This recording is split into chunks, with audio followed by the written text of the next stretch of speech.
Dear listener, today we start our third part, so please listen carefully. Thanks. Chapter 8. Explanation.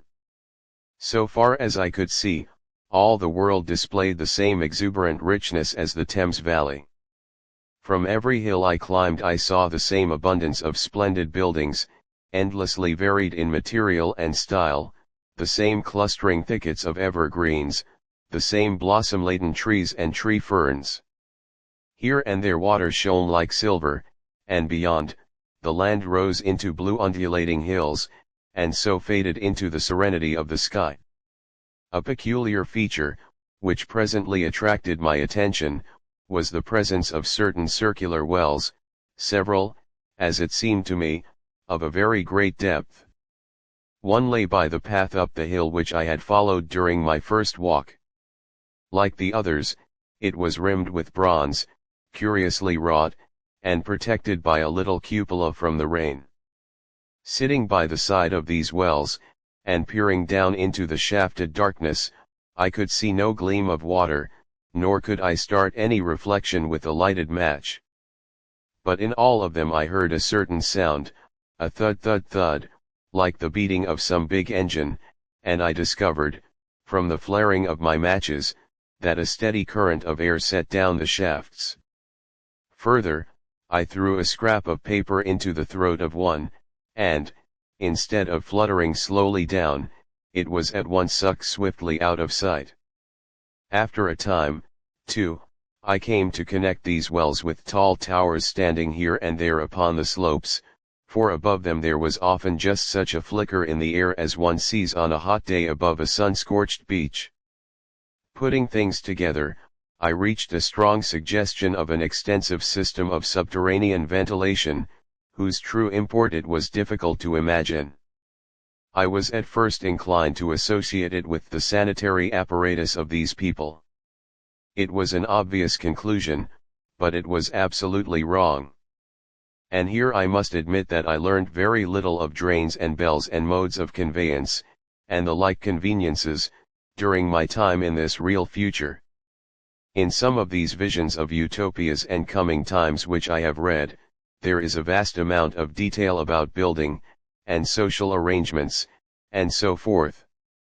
But while such details are easy enough to obtain when the whole world is contained in one's imagination, they are altogether inaccessible to a real traveler amid such realities as I found here.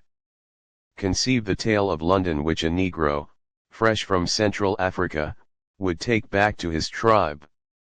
What would he know of railway companies, of social movements, of telephone and telegraph wires, of the parcels delivery company, and postal orders and the like? Yet we, at least, should be willing enough to explain these things to him. And even of what he knew, how much could he make his untraveled friend either apprehend or believe? Then, think how narrow the gap between a Negro and a white man of our own times, and how wide the interval between myself and these of the Golden Age. I was sensible of much which was unseen, and which contributed to my comfort, but save for a general impression of automatic organization, I fear I can convey very little of the difference to your mind. In the matter of sepulture, for instance, I could see no signs of crematoria nor anything suggestive of tombs. But it occurred to me that, possibly, there might be cemeteries or crematoria somewhere beyond the range of my explorings. This, again, was a question I deliberately put to myself, and my curiosity was at first entirely defeated upon the point. The thing puzzled me, and I was led to make a further remark, which puzzled me still more, that aged and infirm among this people there were none. I must confess that my satisfaction with my first theories of an automatic civilization and a decadent humanity did not long endure. Yet I could think of no other. Let me put my difficulties. The several big palaces I had explored were mere living places, great dining halls and sleeping apartments. I could find no machinery, no appliances of any kind. Yet these people were clothed in pleasant fabrics that must at times need renewal, and their sandals, though undecorated, were fairly complex specimens of metal work. Somehow such things must be made. And the little people displayed no vestige of a creative tendency. There were no shops, no workshops, no sign of importations among them. They spent all their time in playing gently, in bathing in the river, in making love in a half-playful fashion, in eating fruit and sleeping. I could not see how things were kept going. Then, again, about the time machine, something, I knew not what, had taken it into the hollow pedestal of the White Sphinx. Why, for the life of me I could not imagine. Those waterless wells, too, those flickering pillars. I felt I lacked a clue. I felt, how shall I put it, suppose you found an inscription, with sentences here and there in excellent plain English, and interpolated therewith, others made up of words, of letters even, absolutely unknown to you. Well, on the third day of my visit, that was how the world of 802,701 presented itself to me. That day, too, I made a friend of a sort. It happened that, as I was watching some of the little people bathing in a shallow, one of them was seized with cramp and began drifting downstream. The main current ran rather swiftly, but not too strongly for even a moderate swimmer. It will give you an idea, therefore, of the strange deficiency in these creatures, when I tell you that none made the slightest attempt to rescue the weakly crying little thing which was drowning before their eyes. When I realized this, I hurriedly slipped off my clothes, and, wading in at a point lower down, I caught the poor mite and drew her safe to land. A little rubbing of the limbs soon brought her round, and I had the satisfaction of seeing she was all right before I left her. I had got to such a low estimate of her kind that I did not expect any gratitude from her. In that, however, I was wrong. This happened in the morning. In the afternoon I met my little woman, as I believe it was, as I was returning towards my center from an exploration, and she received me with cries of delight and presented me with a big garland of flowers evidently made for me and me alone. The thing took my imagination. Very possibly I had been feeling desolate. At any rate I did my best to display my appreciation of the gift. We were soon seated together in a little stone arbor, engaged in conversation, chiefly of smiles. The creature's friendliness affected me exactly as a child's might have done. We passed each other flowers, and she kissed my hands.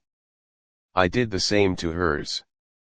Then I tried talk, and found that her name was Weena, which, though I don't know what it meant, somehow seemed appropriate enough. That was the beginning of a queer friendship which lasted a week, and ended as I will tell you. She was exactly like a child. She wanted to be with me always. She tried to follow me everywhere, and on my next journey out and about it went to my heart to tire her down, and leave her at last, exhausted and calling after me rather plaintively. But the problems of the world had to be mastered. I had not, I said to myself, come into the future to carry on a miniature flirtation. Yet her distress when I left her was very great, her expostulations at the parting were sometimes frantic, and I think, altogether, I had as much trouble as comfort from her devotion. Nevertheless she was, somehow, a very great comfort. I thought it was mere childish affection that made her cling to me. Until it was too late, I did not clearly know what I had inflicted upon her when I left her. Nor until it was too late did I clearly understand what she was to me. For, by merely seeming fond of me, and showing in her weak, futile way that she cared for me, the little doll of a creature presently gave my return to the neighborhood of the White Sphinx almost the feeling of coming home, and I would watch for her tiny figure of white and gold so soon as I came over the hill. It was from her, too, that I learned that fear had not yet left the world. She was fearless enough in the daylight, and she had the oddest confidence in me. For once, in a foolish moment, I made threatening grimaces at her, and she simply laughed at them. But she dreaded the dark, dreaded shadows, dreaded black things. Darkness to her was the one thing dreadful. It was a singularly passionate emotion, and it set me thinking and observing. I discovered then, among other things, that these little people gathered into the great houses after dark, and slept in droves. To enter upon them without a light was to put them into a tumult of apprehension. I never found one out of doors, or one sleeping alone within doors, after dark. Yet I was still such a blockhead that I missed the lesson of that fear, and in spite of Wena's distress, I insisted upon sleeping away from these slumbering multitudes. It troubled her greatly, but in the end her odd affection for me triumphed, and for 5 of the nights of our acquaintance, including the last night of all, she slept with her head pillowed on my arm. But my story slips away from me as I speak of her. It must have been the night before her rescue that I was awakened about dawn.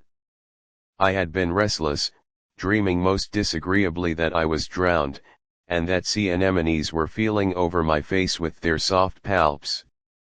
I woke with a start, and with an odd fancy that some greyish animal had just rushed out of the chamber. I tried to get to sleep again, but I felt restless and uncomfortable. It was that dim grey hour when things are just creeping out of darkness, when everything is colourless and clear-cut, and yet unreal.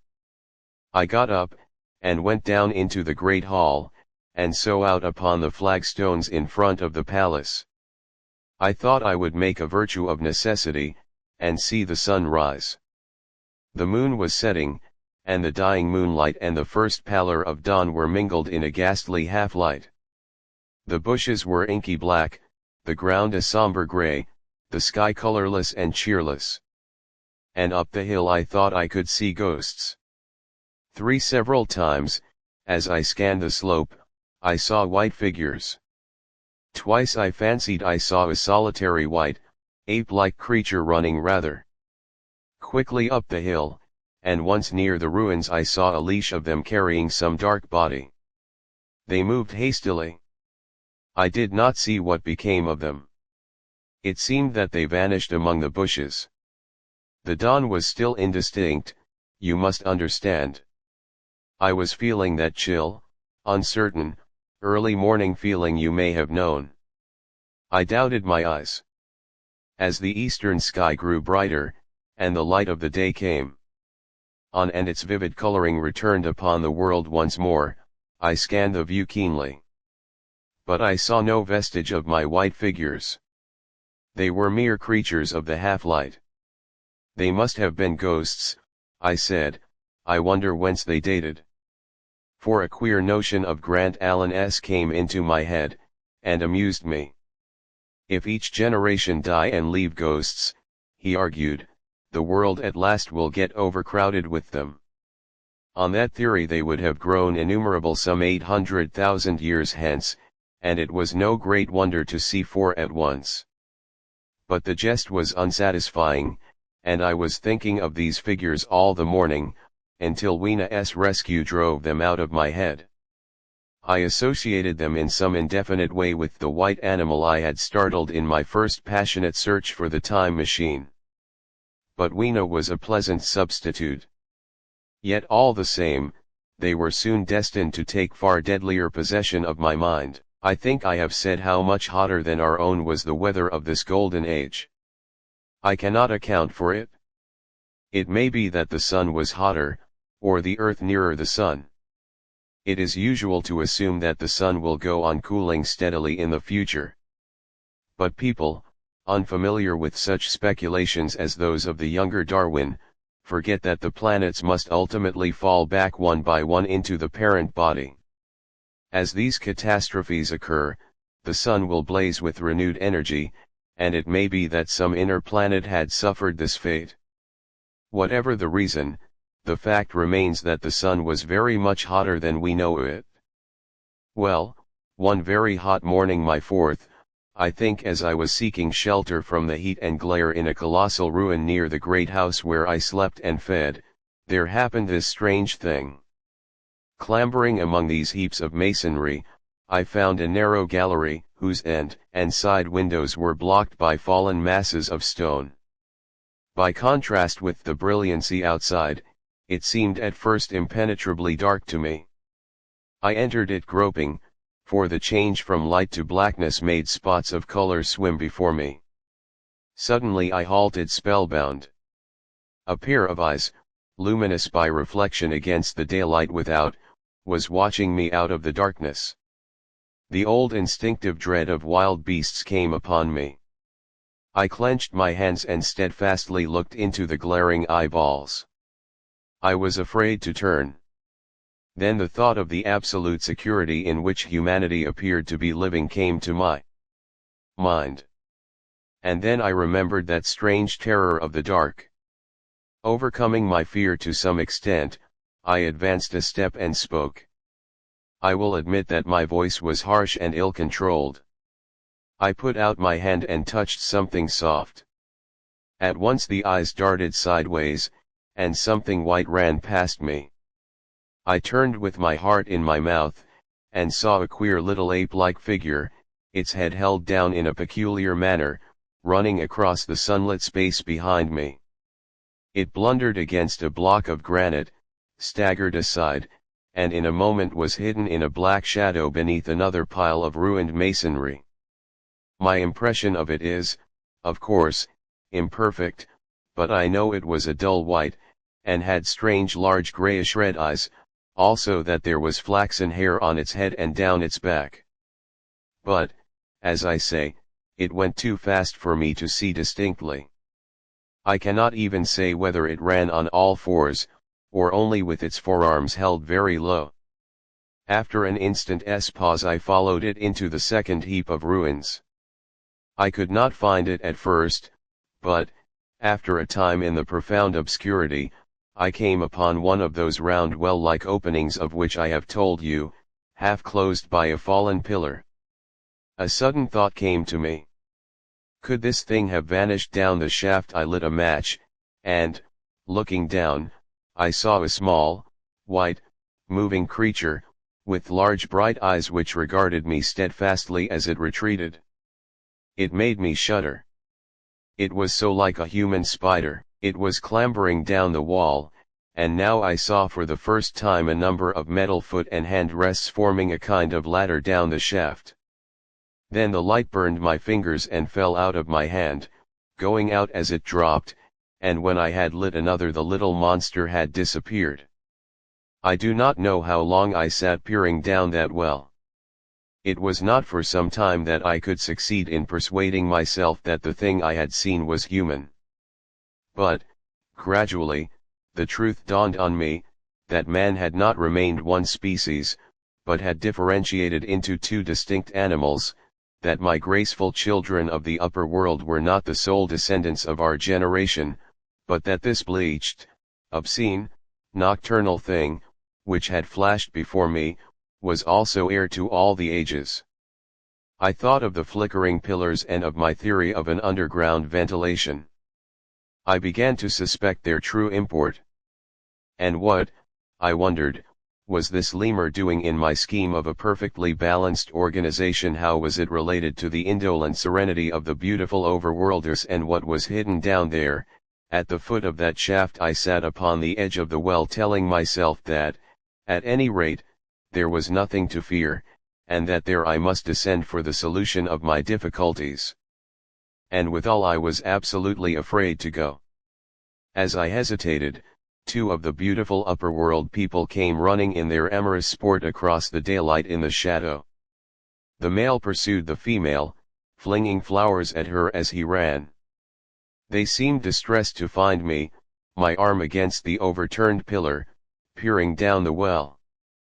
Apparently it was considered bad form to remark these apertures, for when I pointed to this one, and tried to frame a question about it in their tongue, they were still more visibly distressed and turned away. But they were interested by my matches, and I struck some to amuse them. I tried them again about the well, and again I failed. So presently I left them, meaning to go back to Weena, and see what I could get from her. But my mind was already in revolution, my guesses and impressions were slipping and sliding to a new adjustment. I had now a clue to the import of these wells, to the ventilating towers, to the mystery of the ghosts, to say nothing of a hint at the meaning of the bronze gates and the fate of the time machine.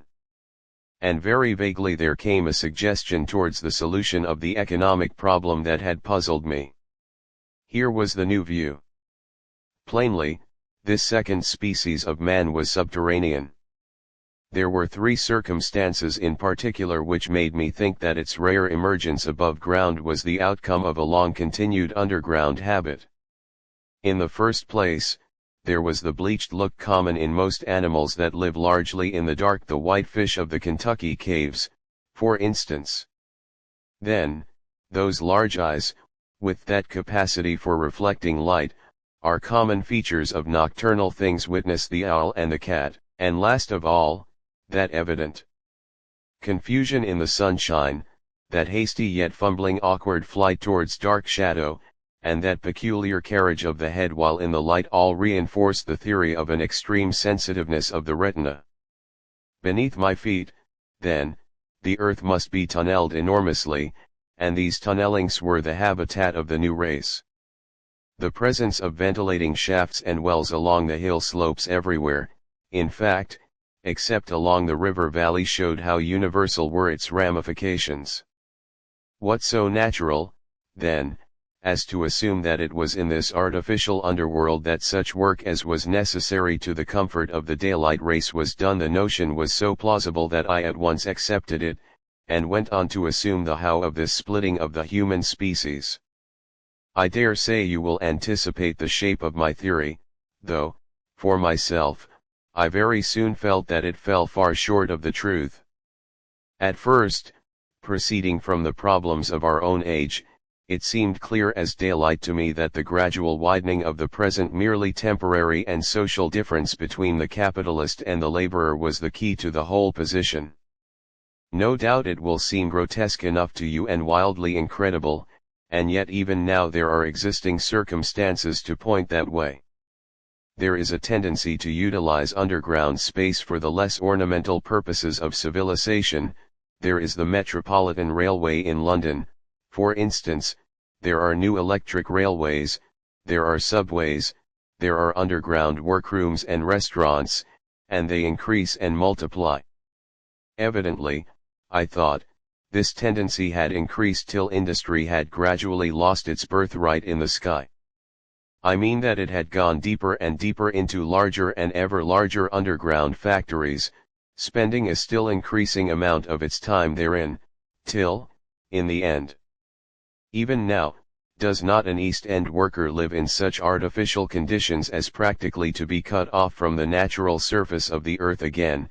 The exclusive tendency of richer people due, no doubt, to the increasing refinement of their education, and the widening gulf between them and the rude violence of the poor is already leading to the closing, in their interest, of considerable portions of the surface of the land. About London, for instance, perhaps half the prettier country is shut in against intrusion.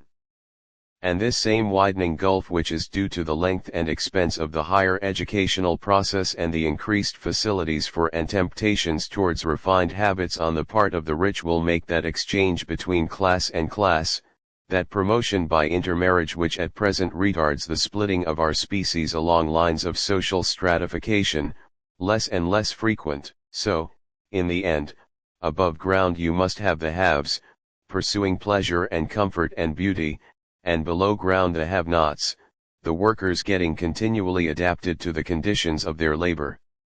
Once they were there, they would no doubt have to pay rent, and not a little of it, for the ventilation of their caverns, and if they refused, they would starve or be suffocated for arrears. Such of them as were so constituted as to be miserable and rebellious would die, and, in the end, the balance being permanent, the survivors would become as well adapted to the conditions of underground life, and as happy in their way, as the overworld people were to theirs. As it seemed to me, the refined beauty and the etiolated pallor followed naturally enough. The great triumph of humanity I had dreamed of took a different shape in my mind. It had been no such triumph of moral education and general cooperation as I had imagined. Instead, I saw a real aristocracy, armed with a perfected science and working to a logical conclusion the industrial system of today. Its triumph had not been simply a triumph over nature, but a triumph over nature and the fellow man. This, I must warn you, was my theory at the time. I had no convenient cicerone in the pattern of the utopian books. My explanation may be absolutely wrong. I still think it is the most plausible one. But even on this supposition, the balanced civilization that was at last attained must have long since passed its zenith, and was now far fallen into decay. The too perfect security of the overworlders had led them to a slow movement of degeneration, to a general dwindling in size, strength, and intelligence. That I could see clearly enough already. What had happened to the undergrounders I did not yet suspect, but, from what I had seen of the Morlocks, that, by was the name by which these creatures were called, I could imagine that the modification of the human type was even far more profound than among the Eloi, the beautiful race that I already knew. Then came troublesome doubts. Why had the Morlocks taken my time machine, for I felt sure it was they who had taken it? Why, too, if the Eloi were masters, could they not restore the machine to me, and why were they so terribly afraid of the dark? I proceeded, as I have said, to question Weena about this underworld, but here again I was disappointed. At first she would not understand my questions, and presently she refused to answer them. She shivered as though the topic was unendurable. And when I pressed her, perhaps a little harshly, she burst into tears. They were the only tears, except my own, I ever saw in that golden age. When I saw them I ceased abruptly to trouble about the Morlocks, and was only concerned in banishing these signs of her human inheritance from Weena's eyes. And very soon she was smiling and clapping her hands, while I solemnly burnt a match. Chapter 9. The Morlocks. It may seem odd to you, but it was 2 days before I could follow up the newfound clue in what was manifestly the proper way. I felt a peculiar shrinking from those pallid bodies. They were just the half-bleached color of the worms and things one sees preserved in spirit in a zoological museum. And they were filthily cold to the touch. Probably my shrinking was largely due to the sympathetic influence of the Eloi, whose disgust of the Morlocks I now began to appreciate. The next night I did not sleep well. Probably my health was a little disordered. I was oppressed with perplexity and doubt. Once or twice I had a feeling of intense fear for which I could perceive no definite reason. I remember creeping noiselessly into the great hall where the little people were sleeping in the moonlight that night. Weena was among them, and feeling reassured by their presence. It occurred to me even then, that in the course of a few days the moon must pass through its last quarter, and the nights grow dark, when the appearances of these unpleasant creatures from below, these whitened lemurs, this new vermin that had replaced the old, might be more abundant. And on both these days I had the restless feeling of one who shirks an inevitable duty.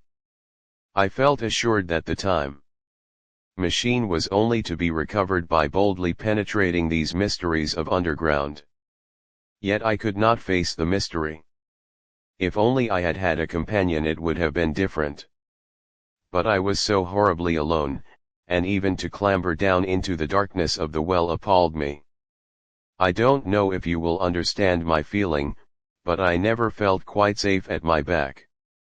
It was this restlessness, this insecurity, perhaps, that drove me farther and farther afield in my exploring expeditions. Going to the southwestward towards the rising country that is now called Coombe Wood, I observed far off, in the direction of 19th century Banstead, a vast green structure, different in character from any I had hitherto seen. It was larger than the largest of the palaces or ruins I knew, and the facade had an oriental look, the face of it having the luster, as well as the pale green tint, a kind of bluish green, of a certain type of Chinese porcelain. This difference in aspect suggested a difference in use, and I was minded to push on and explore. But the day was growing late, and I had come upon the site of the place after a long and tiring circuit, so I resolved to hold over the adventure for the following day, and I returned to the welcome and the caresses of little Weena. But next morning I perceived clearly enough that my curiosity regarding the palace of green porcelain was a piece of self-deception, to enable me to shirk, by another day, an experience I dreaded. I resolved I would make the descent without further waste of time, and started out in the early morning towards a well near the ruins of granite and aluminium. Little Weena ran with me. She danced beside me to the well, but when she saw me lean over the mouth and look downward, she seemed strangely disconcerted. "Goodbye, little Weena," I said, kissing her, and then putting her down, I began to feel over the parapet for the climbing hooks. Rather hastily, I may as well confess, for I feared my courage might leak away. At first she watched me in amazement. Then she gave a most piteous cry, and running to me, she began to pull at me with her little hands. I think her opposition nerved me rather to proceed. I shook her off, perhaps a little roughly, and in another moment I was in the throat of the well. I saw her agonized face over the parapet, and smiled to reassure her. Then I had to look down at the unstable hooks to which I clung. I had to clamber down a shaft of perhaps 200 yards. The descent was effected by means of metallic bars projecting from the sides of the well, and these being adapted to the needs of a creature much smaller and lighter than myself, I was speedily cramped and fatigued by the descent. And not simply fatigued. One of the bars bent suddenly under my weight, and almost swung me off into the blackness beneath. For a moment I hung by one hand, and after that experience I did not dare to rest again. Though my arms and back were presently acutely painful, I went on clambering down the sheer descent with as quick a motion as possible. Glancing upward, I saw the aperture, a small blue disk, in which a star was visible, while little Weena's head showed as a round black projection. The thudding sound of a machine below grew louder and more oppressive. Everything save that little disk above was profoundly dark, and when I looked up again Weena had disappeared. I was in an agony of discomfort. I had some thought of trying to go up the shaft again, and leave the underworld alone. But even while I turned this over in my mind I continued to descend. At last, with intense relief, I saw dimly coming up, a foot to the right of me, a slender loophole in the wall. Swinging myself in, I found it was the aperture of a narrow horizontal tunnel in which I could lie down and rest. It was not too soon. My arms ached, my back was cramped, and I was trembling with the prolonged terror of a fall. Besides this, the unbroken darkness had had a distressing effect upon my eyes. The air was full of the throb and hum of machinery pumping air down the shaft. I do not know how long I lay. I was aroused by a soft hand touching my face. Starting up in the darkness I snatched at my matches and, hastily striking one, I saw three stooping white creatures similar to the one I had seen above ground in the ruin, hastily retreating before the light. Living, as they did, in what appeared to me impenetrable darkness, their eyes were abnormally large and sensitive, just as are the pupils of the abysmal fishes, and they reflected the light in the same way. I have no doubt they could see me in that rayless obscurity, and they did not seem to have any fear of me apart from the light. But, so soon as I struck a match in order to see them, they fled incontinently, vanishing into dark gutters and tunnels, from which their eyes glared at me in the strangest fashion. I tried to call to them, but the language they had was apparently different from that of the overworld people, so that I was needs left to my own unaided efforts, and the thought of flight before exploration was even then in my mind. But I said to myself, "You are in for it now," and, feeling my way along the tunnel, I found the noise of machinery grow louder. Presently the walls fell away from me, and I came to a large open space, and striking another match, saw that I had entered a vast arched cavern, which stretched into utter darkness beyond the range of my light. The view I had of it was as much as one could see in the burning of a match. Necessarily my memory is vague. Great shapes like big machines rose out of the dimness, and cast grotesque black shadows, in which dim spectral Morlocks sheltered from the glare. The place, by the by, was very stuffy and oppressive, and the faint halidus of freshly shed blood was in the air. Some way down the central vista was a little table of white metal, laid with what seemed a meal. The Morlocks at any rate were carnivorous. Even at the time, I remember wondering what large animal could have survived to furnish the red joint I saw. It was all very indistinct, the heavy smell, the big unmeaning shapes, the obscene figures lurking in the shadows, and only waiting for the darkness to come at me again. Then the match burnt down, and stung my fingers, and fell, a wriggling red spot in the blackness. I have thought since how particularly ill-equipped I was for such an experience. When I had started with the time machine, I had started with the absurd assumption that the men of the future would certainly be infinitely ahead of ourselves in all their appliances. I had come without arms, without medicine, without anything to smoke. At times I missed tobacco frightfully. Even without enough matches. If only I had thought of a Kodak. I could have flashed that glimpse of the underworld in a second, and examined it at leisure. But, as it was, I stood there with only the weapons and the powers that nature had endowed me with: hands, feet, and teeth, these, and 4 safety matches that still remained to me.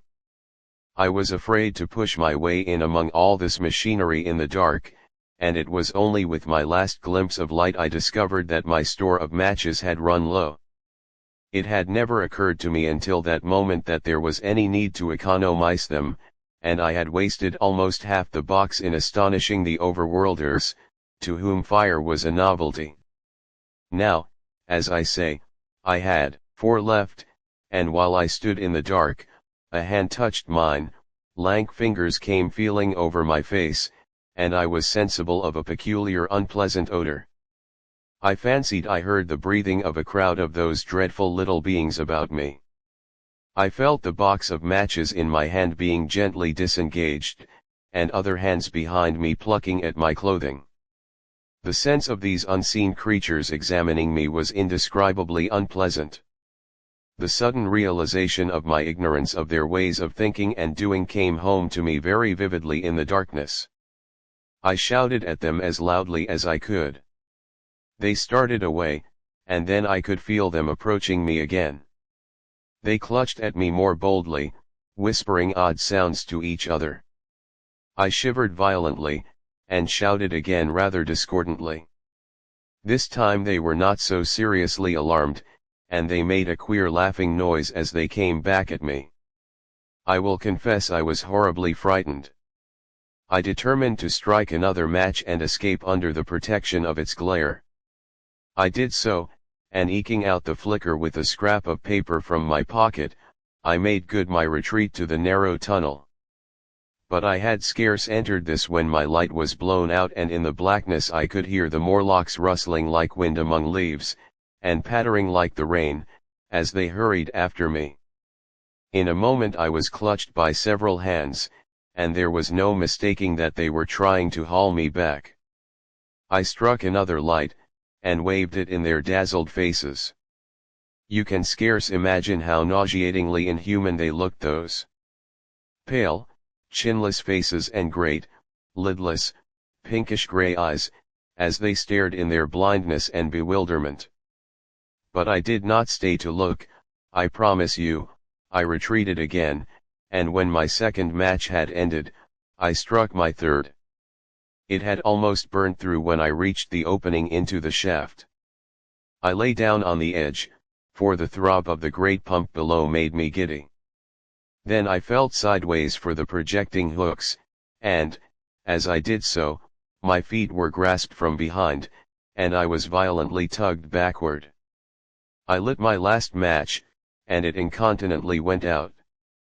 But I had my hand on the climbing bars now, and, kicking violently, I disengaged myself from the clutches of the Morlocks, and was speedily clambering up the shaft, while they stayed peering and blinking up at me, all but one little wretch who followed me for some way, and well nigh secured my boot as a trophy. That climb seemed interminable to me. With the last 20 or 30 feet of it a deadly nausea came upon me. I had the greatest difficulty in keeping my hold. The last few yards was a frightful struggle against this faintness. Several times my head swam, and I felt all the sensations of falling. At last, however, I got over the well mouth somehow, and staggered out of the ruin into the blinding sunlight. I fell upon my face. Even the soil smelled sweet and clean. Then I remember Weena kissing my hands and ears, and the voices of others among the Eloi. Then, for a time, I was insensible. Chapter 10. When night came. Now, indeed, I seemed in a worse case than before. Hitherto, except during my night's anguish at the loss of the time machine, I had felt a sustaining hope of ultimate escape, but that hope was staggered by these new discoveries. Hitherto I had merely thought myself impeded by the childish simplicity of the little people, and by some unknown forces which I had only to understand to overcome, but there was an altogether new element in the sickening quality of the Morlocks, as something inhuman and malign. Instinctively I loathed them. Before, I had felt as a man might feel who had fallen into a pit. My concern was with the pit and how to get out of it. Now I felt like a beast in a trap, whose enemy would come upon him soon. The enemy I dreaded may surprise you. It was the darkness of the new moon. Weena had put this into my head by some at first incomprehensible remarks about the dark nights. It was not now such a very difficult problem to guess what the coming dark nights might mean. The moon was on the wane, each night there was a longer interval of darkness. And I now understood to some slight degree at least the reason of the fear of the little upper world people for the dark. I wondered vaguely what foul villainy it might be that the Morlocks did under the new moon. I felt pretty sure now that my second hypothesis was all wrong. The upper world people might once have been the favored aristocracy, and the Morlocks their mechanical servants, but that had long since passed away. The two species that had resulted from the evolution of man were sliding down towards, or had already arrived at, an altogether new relationship. The Eloi, like the Carlavanese kings, had decayed to a mere beautiful futility. They still possessed the earth on sufferance, since the Morlocks, subterranean for innumerable generations, had come at last to find the daylit surface intolerable. And the Morlocks made their garments, I inferred, and maintained them in their habitual needs, perhaps through the survival of an old habit of service. They did it as a standing horse paws with his foot, or as a man enjoys killing animals in sport, because ancient and departed necessities had impressed it on the organism. But, clearly, the old order was already in part reversed. The nemesis of the delicate ones was creeping on apace. Ages ago, thousands of generations ago, man had thrust his brother man out of the ease and the sunshine. And now that brother was coming back changed.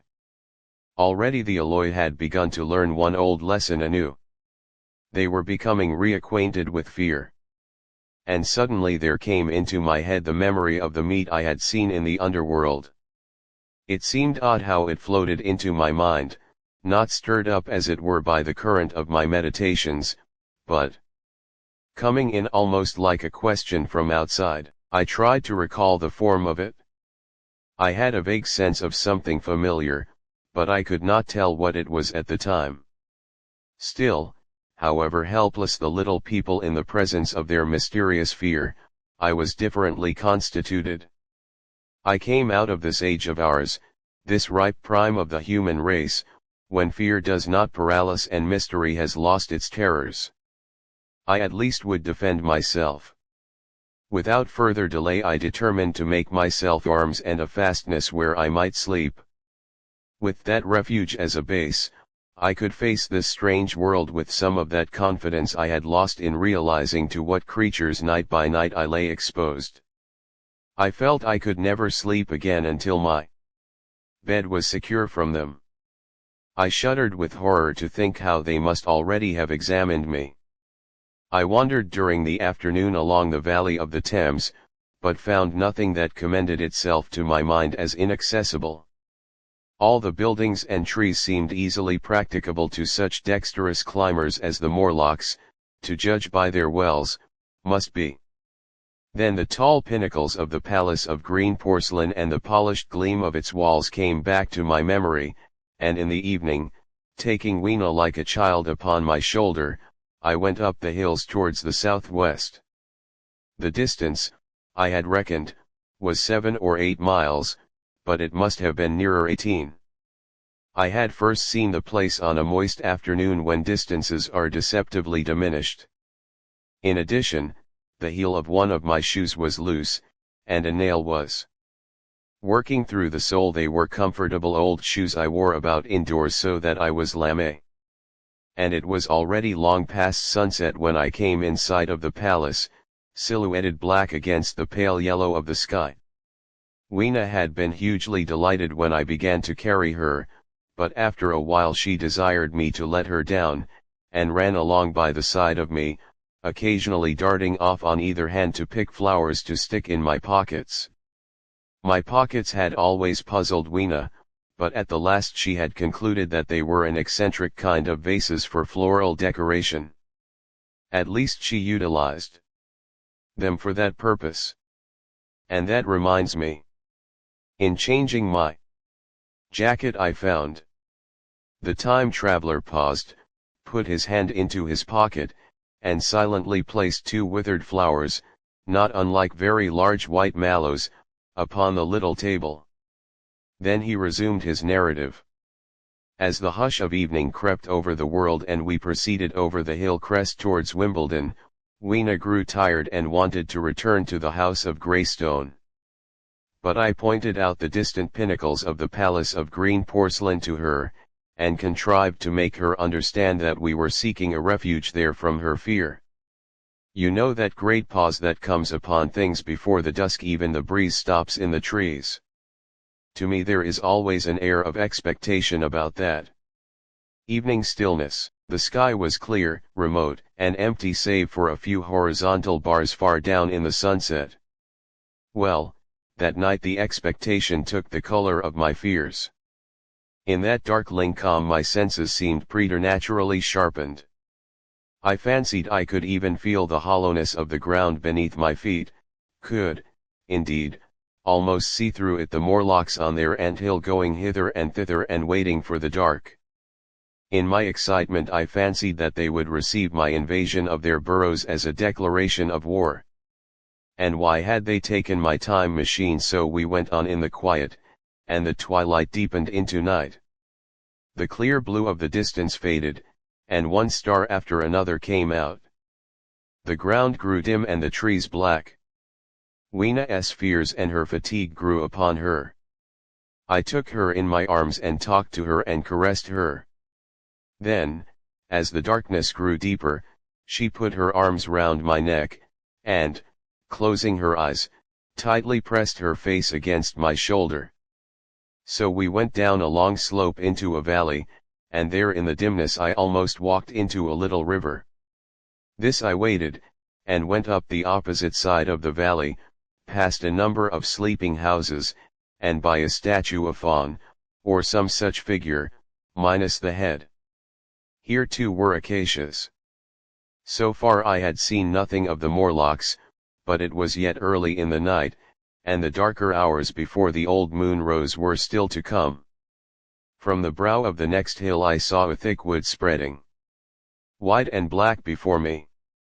I hesitated at this. I could see no end to it, either to the right or the left.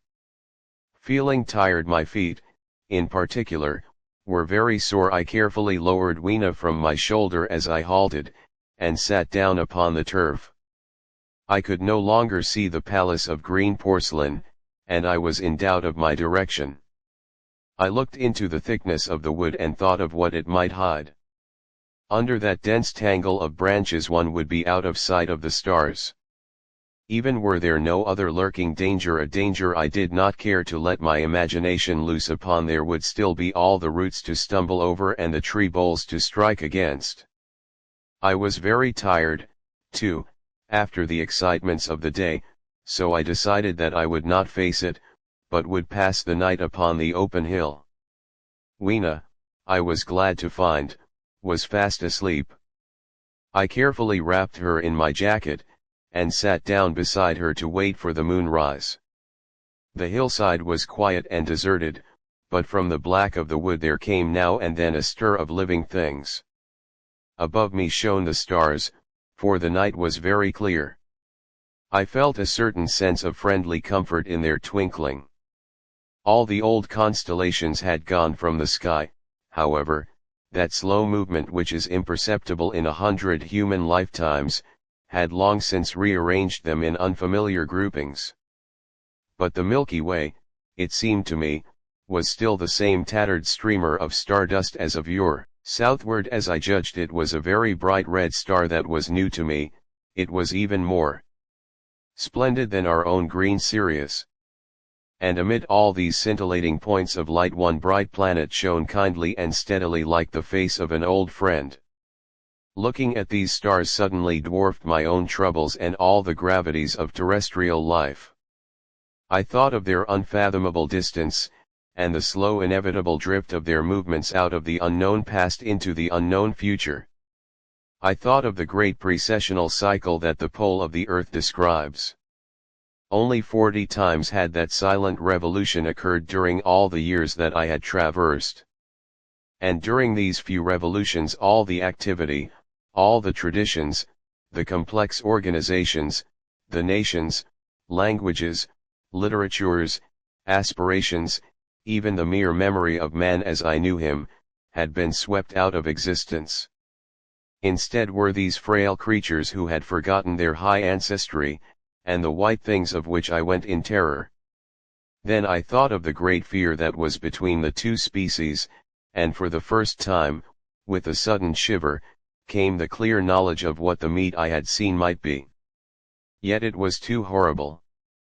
I looked at little Weena sleeping beside me, her face white and star-like under the stars, and forthwith dismissed the thought.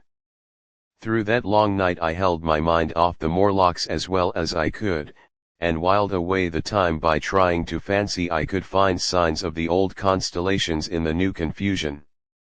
The sky kept very clear, except for a hazy cloud or so.